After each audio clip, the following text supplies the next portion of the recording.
अस्सलाम वालेकुम स्टूडेंट्स, उम्मीद है आप तमाम लोग खैरियत से होंगे। मेरा नाम मोहम्मद उमर खान है और आप देख रहे हैं दी लॉ चैनल। इस चैनल पर गुफ्तगू करते हैं हम लॉ, लैट, लॉ गैट और LLB 4 ईयर्स के हवाले से। तो अगर आप नए कैंडिडेट हैं, नए स्टूडेंट हैं, इस चैनल पर पहली बार तशरीफ लाएं तो इस चैनल को जरूर सब्सक्राइब करें ताकि इस तरह की मजीद अपडेटेड और लेटेस्ट वीडियोज़ हम आप तमाम कैंडिडेट्स की खिदमत में बर वक्त शेयर कर सकें। और वो तमाम कैंडिडेट्स जो लॉ एडमिशन टेस्ट को प्रिपेयर कर रहे हैं, सिंपली आप इस नंबर पर व्हाट्सएप मैसेज करके या हमारी डिस्क्रिप्शन में मौजूद लिंक के थ्रू हमारी स्टूडेंट कम्युनिटी को ज्वाइन कर सकते हैं, जहां फ्री ऑफ कॉस्ट आपके साथ प्रिपरेटरी मटेरियल भी शेयर किया जाता है और अपडेट्स भी शेयर किया जाती हैं। तो आपने जल्द से जल्द जो है उस स्टूडेंट कम्युनिटी को ज्वाइन कर लेना है। आज का हमारा लेक्चर इंग्लिश के सब्जेक्ट के इंपॉर्टेंट MCQs से रिलेट कर रहा है। तो बगैर वक्त ज़ाये किए हम अपने लेक्चर को स्टार्ट करते हैं। प्रीवियस लेक्चर्स अगर आप देखना चाहते हैं तो सिंपली आप प्लेलिस्ट के सेक्शन में साल 2026 की जो हमारी प्लेलिस्ट है और जो 2025 की प्लेलिस्ट है उसको आप एक्सेस कर सकते हैं। इस वक्त आपसे सिनोनिम के क्वेश्चन पूछे जा रहे हैं और पहला वर्ड आप निगोशिएट देख रहे हैं। आपसे वर्ड नेगोशिएट का सिनोनिम पूछा जा रहा है, यानी कि इसका हम मानी पूछा जा रहा है। अब नेगोशिएट का जो मतलब है वो दर हकीकत मुज़ाकरात करना होता है। ऑप्शंस को रीड आउट करते हैं और अगर हम जो रेलेवेंट और करेक्ट ऑप्शन है, जो मिलता जुलता वर्ड है, उसको सिलेक्ट करने की कोशिश करते हैं तो ऑप्शन सी डिस्कस जो है वो इसका दुरुस्त जवाब बनता है। आपने मेरे आंसर मार्क करने से पहले अपने पास सवाल का दुरुस्त जवाब मार्क कर लेना है ताकि at the end of the test आप देख सकें कि आपके कितने क्वेश्चंस ठीक हैं। उसके बाद नेक्स्ट वर्ड आप अपनी स्क्रीन पर देख सकते हैं, परसिक्यूट। अब परसिक्यूट का जो मतलब है वो जुल्म सितम करना है। ऑप्शंस को रीड आउट करने के बाद अगर हम करेक्ट आंसर की तरफ बढ़ें तो करेक्ट आंसर के तौर पे आप जो है वो विक्टिमाइज को देख रहे हैं। ऑप्शन बी जो है परसिक्यूट का दुरुस्त जवाब है। उसके बाद नेक्स्ट वर्ड आप अपनी स्क्रीन पर देख सकते हैं, कंडेम।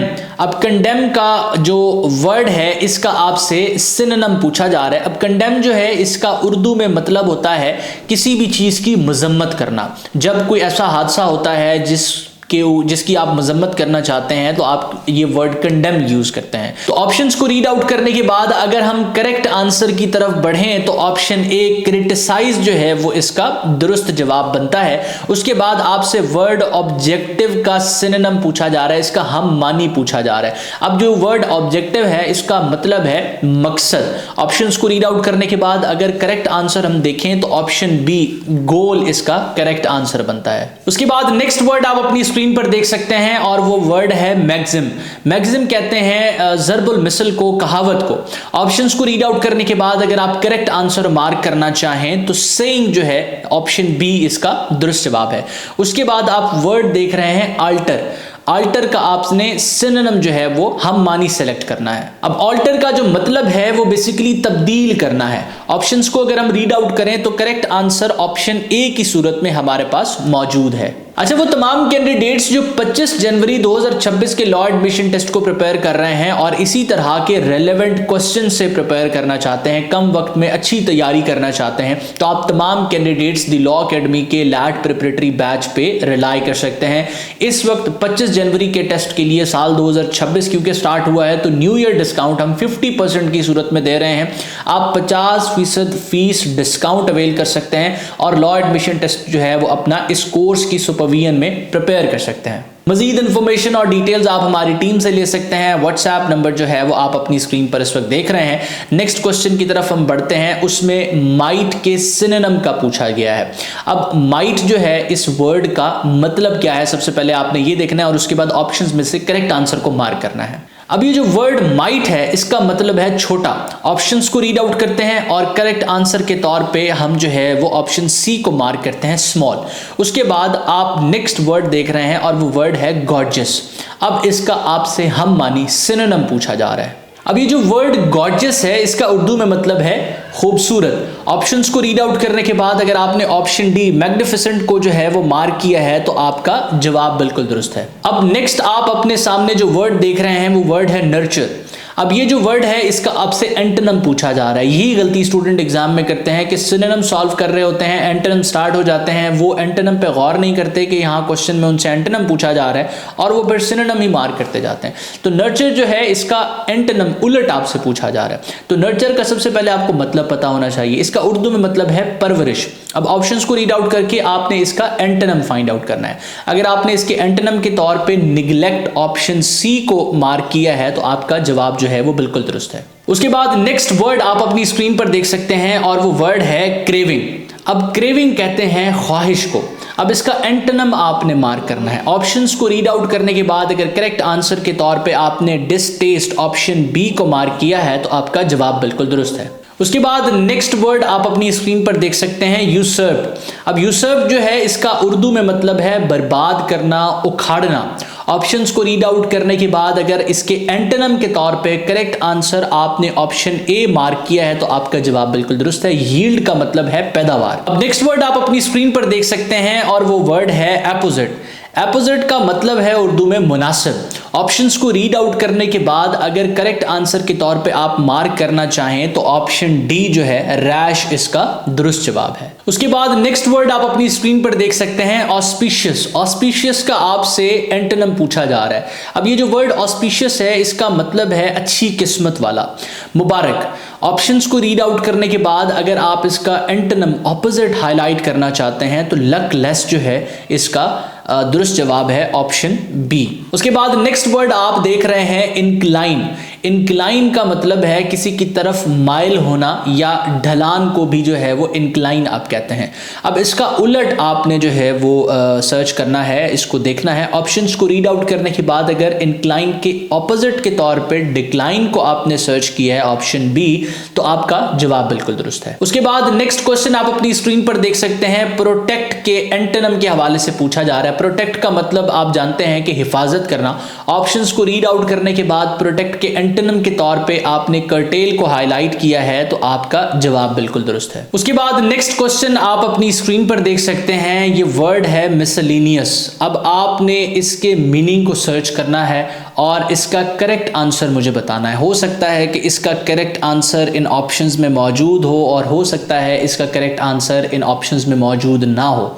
आपने मिसलेनियस को सर्च करना है और कमेंट सेक्शन में मुझे बताना है। उसके बाद नेक्स्ट क्वेश्चन आप अपनी स्क्रीन पर देख सकते हैं कि आई एंजॉय डैश टेनिस। अब क्योंकि इंग्लिश के सेक्शन में सिनोनिम, एंटोनिम और ग्रामर से रिलेटेड क्वेश्चन भी आते हैं तो ग्रामर को भी हम डिस्कस करते हैं। अब यहां पर ऑप्शंस को रीड आउट करने के बाद आपने सूटेबल वर्ड को सिलेक्ट करना है। अब दो तरीके होते हैं, या तो आप रूल से वाकिफ हो या फिर आपको पता हो कि आपने क्योंकि रीडिंग इतनी की हो, आपकी सेंस अच्छी हो, आप करेक्ट ऑप्शन जो है सूटेबल ऑप्शन, सूटेबल वर्ड वहां से सिलेक्ट कर सकें। अब यहां इस वीडियो को पॉज करके आपने करेक्ट आंसर को मार्क करना है। अब कुछ वर्ब्स होती हैं जैसे कि एंजॉय, उसके बाद अवॉइड, एडमिट, फिनिश। इनके बाद जो है, इनके बाद जो वर्ड यूज होता है वो जेरेंड यूज होता है। जेरेंड का मतलब कि आईएनजी फॉर्म के साथ यूज होता है। इनके साथ इनफाइनाइट यूज नहीं होता। इनफाइनाइट से मुराद है कि वर्ड से पहले टू लगा हो। अब अगर हम एंजॉय को देखें तो एंजॉय उसी वर्ब का जो है वो हिस्सा है जिसके बाद जेरेंड लगना है। तो ऑप्शंस को रीड आउट करने के बाद करेक्ट आंसर के तौर पे ऑप्शन बी को हमने मार्क करना है प्लेइंग, क्योंकि ये जेरेंड है। उसके बाद नेक्स्ट क्वेश्चन आप अपनी स्क्रीन पर देख सकते हैं कि if I had money I dash it now.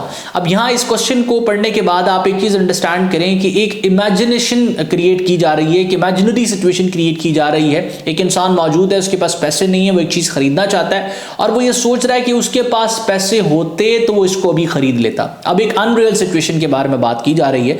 तो यहां पर आप अगर कॉन्टेक्स्ट समझें तो ये दो ऑप्शंस तो सिरे से नहीं है, ये दो ऑप्शंस यहां पर नहीं आएंगे। इसको एलिमिनेशन टेक्निक कहते हैं कि गैर जरूरी या इररिलेवेंट ऑप्शंस को आप जो है वो सबसे पहले हटा देते हैं। अब यहां दो आपके पास ऑप्शन बचते हैं, एक विल परचेज और एक वुड परचेज। अब विल हमेशा रियल सिचुएशन के लिए यूज किया जाता है जो सर्टन हो। यहां तो अनसर्टेनिटी है प्लस इमेजिनरी सिचुएशन है, तो वुड परचेज जो है यहां करेक्ट आंसर बनेगा। उसके बाद नेक्स्ट क्वेश्चन आप अपनी स्क्रीन पर देख सकते हैं कि we need to find dash method to solve this problem. अब एक और चीज आपने यहां अंडरस्टैंड करनी है कि ये जो सेंटेंस आप देख रहे हैं इसमें आप देखें कि उनके पास एक मसला है, कुछ लोग हैं, क्योंकि एक से ज्यादा लोग हैं इसलिए वही यूज किया गया है। तो इनके पास एक मसला है जिसको सॉल्व करने के लिए इनका जो मेथड है वो काम नहीं कर रहा, तो अब ये किसी दूसरे मेथड की तरफ जाना चाहते हैं। इसका मतलब इनके पास ऑलरेडी एक मेथड मौजूद है तो ये अब दूसरे मेथड की तरफ जाएंगे। अब दूसरे मेथड की तरफ जाने से मुराद है कि अनदर मेथड यहां पर सूटेबल वर्ड होगा। नेक्स्ट क्वेश्चन आप अपनी स्क्रीन पर देख सकते हैं कि he paid the dining bill dash a credit card. अब यहां पर आपने सूटेबल वर्ड को सेलेक्ट करना है। ऑन, फॉर और इन ये तो कॉन्टेक्स्ट के हिसाब से सूटेबल ही नहीं है। क्रेडिट कार्ड एक क्योंकि टूल है तो टूल के लिए हमेशा यहां पर विद यूज होगा, तो ये आपका जो है वो दुरुस्त जवाब है। मैं उम्मीद करता हूं ये लेक्चर आपके लिए हेल्पफुल रहा। अगर आपके जहन में कोई भी सवाल है आप हमसे डिस्कस कर सकते हैं। स्क्रीन पर आपको इस वक्त व्हाट्सएप नंबर नजर आ रहा है। मजीद अगर आप किसी किताब पर रिलाई करना चाहते हैं तो एलिमेंट्स ऑफ फ्लैट का 11th एडिशन आपको फैसिलिटेट कर सकता है। इस किताब को आप करीब 3 स्टोर से भी खरीद सकते हैं। स्क्रीन पर मौजूद व्हाट्सएप नंबर को इस्तेमाल करके ऑनलाइन ऑर्डर भी कर सकते हैं। इस तरह की मजीद वीडियोस देखने के लिए द लॉ चैनल को सब्सक्राइब कर लीजिए ताकि हम तमाम लेक्चर्स आप तक बर वक्त पहुंचा सकें। अल्लाह आपका हामी और नासिर हो। हमेशा आप तमाम स्टूडेंट्स की कामयाबी के लिए दुआ गो। उमर खान और उसकी टीम। अल्लाह हाफिज़।